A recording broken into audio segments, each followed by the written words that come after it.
గౌరవ ముఖ్యమంత్రి గారు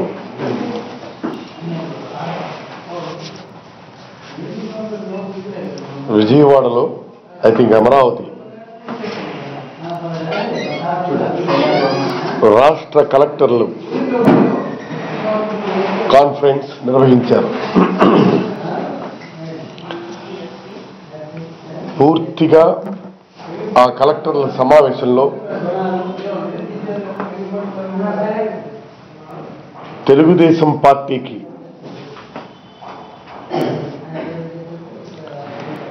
లబ్ధి చేకూర్చే విధానాలను నిర్ణయాలను చాలా స్పష్టంగా సిగ్గు విడిచి నిర్లజ్జగా చట్టాన్ని ఆ ప్రభుత్వం విడుదల చేసినటువంటి ఆదేశాలను జీవోలను ఈ శాసనసభ తయారు చేసినటువంటి చట్టాలను కేంద్రం రూపొందించిన రాజ్యాంగ నిబంధనలను తొంగలో తొక్కి వాటన్నిటినీ త్రోసిరాజని జిల్లా కలెక్టర్ల సమావేశంలో తెలుగుదేశం పార్టీ కార్యకర్తగా, not as the chief minister of Andhra Pradesh, పసుపు చొక్కా వేసుకున్న కార్యకర్తగా కలెక్టర్లకు ఆదేశాలు ఇవ్వడం చూస్తే ఈ రాష్ట్రం ఎక్కడికి వెళ్తుంది? ఇక్కడ ప్రజల తాలూకా హక్కులు ఏ విధంగా కాలరాయబడుతున్నాయి? రాజ్యాంగబద్ధంగా ఎన్నికైనటువంటి ప్రజాప్రతినిధుల తాలూకా హక్కులను చట్టం ద్వారా సంక్రమించినటువంటి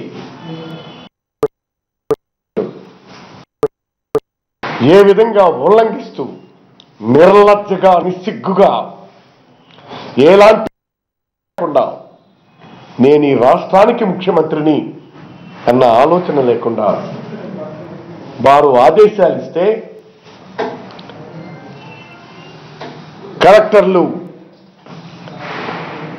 డూడు బసవన్నల మాదిరిగా తలలూపుకుంటూ రావటం అత్యంత దురదృష్టకరమైనటువంటి పరిణామంగా భావిస్తారు. ప్రజాస్వామిక వ్యవస్థలో ఒక స్వతంత్ర దేశంలో ఈ దేశానికి స్వాతంత్రం రావాలని, మాదనుకునే పరిపాలన సాగాలని ప్రజలెన్నుకున్నటువంటి ప్రభుత్వాల ద్వారా మా పరిపాలన రావాలని, ప్రజా పరిపాలన రావాలని చెప్పి ఎందరో మహానుభావులు త్యాగాల ఫలితంగా సంపాదించినటువంటి ఈ స్వాతంత్ర ఫలితాలు రాజ్యాంగ పద్ధతిలో ఉన్నటువంటి హక్కులని, చట్టపరంగా రావాల్సినటువంటి ఉన్నటువంటి హక్కులను ఉల్లంఘించి ఒక ముఖ్యమంత్రి ఈనాడు ప్రివిలేజెస్ అన్నింటినీ కూడా కాలరాసి, హక్కులను కాలరాసి కలెక్టర్స్ కాన్ఫరెన్స్ లో వారు ఇచ్చినటువంటి ఆదేశాలు చాలా విస్మయానికి, అసహ్యానికి కూడా గురి చేయబడుతున్నాయి. అది భూసేకరణకు అడ్డంకులు తొలగించుకోవటానికి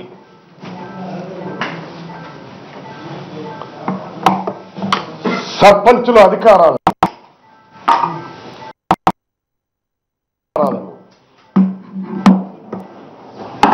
పూర్తిగా తొలగిస్తూ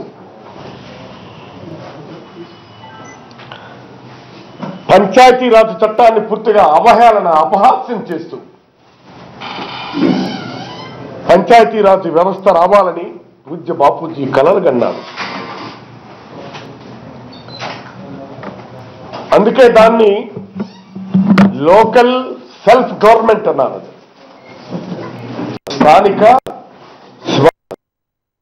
స్వపరిపాలన, ఈ స్థానిక స్వయం స్వపరిపాలన రావాలని ఈ దేశ స్వాతంత్రం కోసం మహాత్ముడు సైతం త్యాగాలు చేసి పోరాడి సాధించి ఇచ్చినటువంటి ఈ హక్కులు ఇవి. పంచాయతీరాజ్ వ్యవస్థ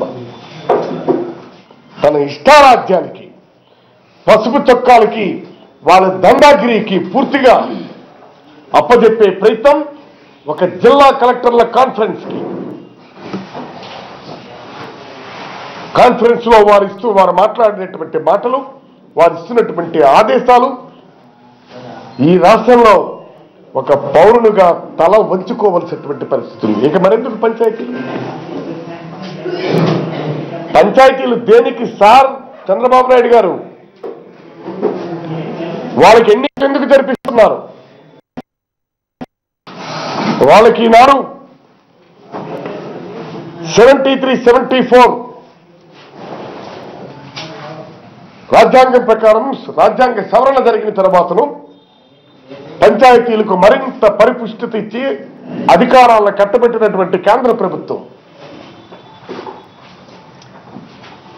ఈనాడు వాటన్నింటినీ తూట్లు పడుస్తూ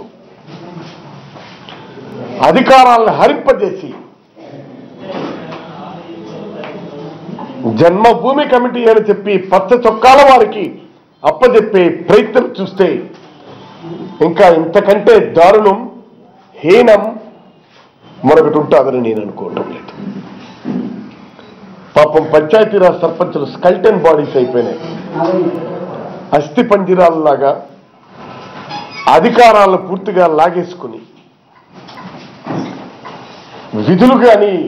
విధులు నిర్వహించడానికి నిధులు లేకుండా చేసి పూర్తిగా సర్వనాశనం చేస్తున్నటువంటి ఈ వైనం చూస్తే చాలా బాధగా ఉంది. ఇక పథకాలను పసుపు చొక్కాల ద్వారా నిరుద్యోగ యువతకిచ్చే మంజూరులు కానీ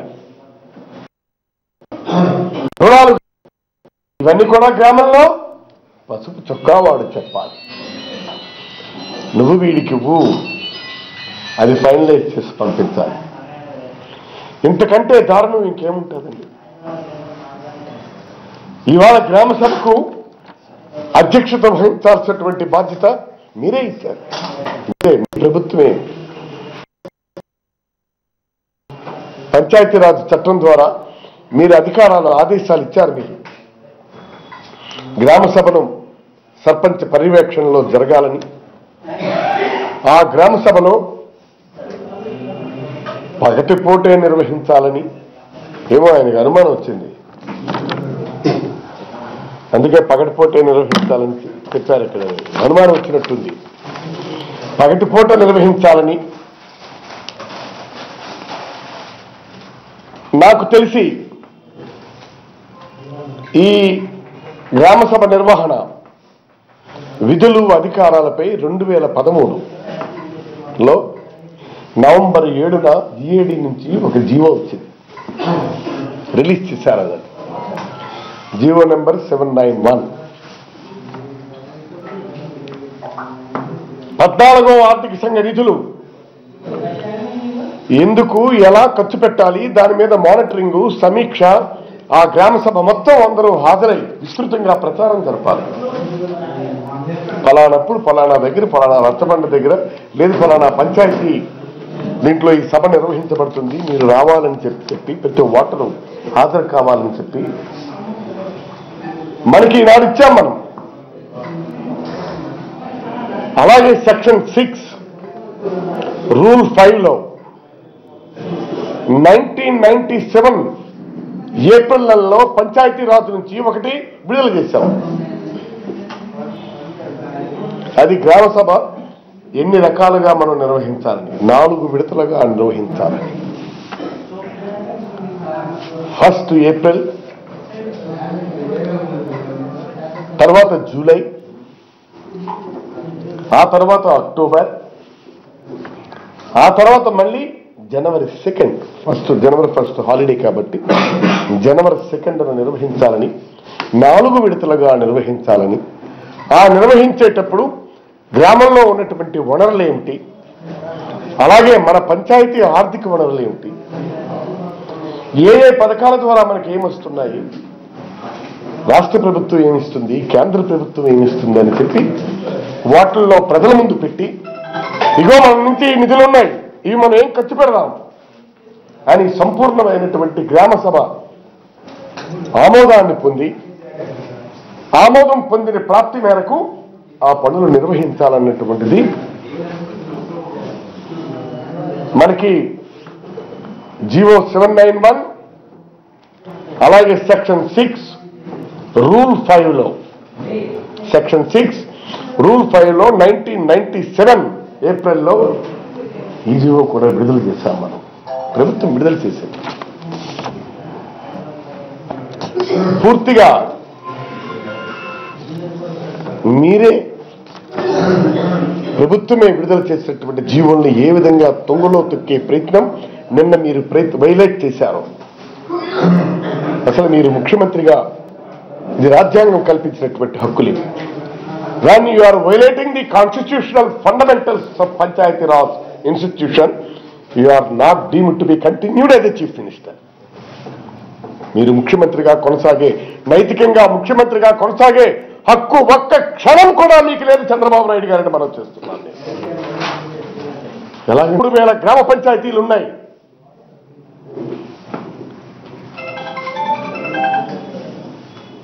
ఇందులో ప్రధానమైనటువంటివి ఈ గ్రామ పంచాయతీలకు నేరుగా కేంద్రం నుంచి వస్తున్నటువంటి నిధులున్నాయి.